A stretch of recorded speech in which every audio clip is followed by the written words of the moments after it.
La méthanisation, ça consiste dans un méthaniseur à fabriquer du biogaz, également des digestats, à partir de matières organiques qu'on va collecter dans un territoire. Voilà. Et ce biogaz, en tant que tel, va permettre de fabriquer de la chaleur, de l'électricité, d'apporter du carburant pour les véhicules, par exemple, et qui contribue à cet essor massif des énergies renouvelables dont nous avons besoin en France. Appropriation, ça veut dire j'y ai un intérêt, je co-construis, je suis vraiment partie prenante.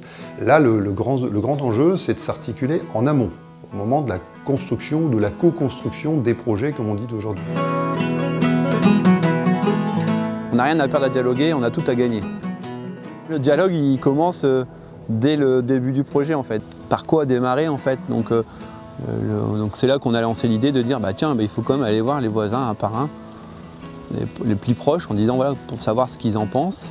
Et puis après aussi aller voir les personnes qui ont de l'importance dans le village, comme le maire, comme les premiers conseillers, les présidents d'associations. Enfin, l'accueil a toujours été plutôt positif, parce qu'en fait, les gens ils se sentent concernés, ils se sentent écoutés et entendus. Donc, et quand on leur explique ce qu'on veut faire et qu'on les écoute et qu'on prend aussi en compte ce qu'ils nous disent, ça facilite les choses. Le fait d'être au capital, c'est important, c'est qu'ils ont un poids.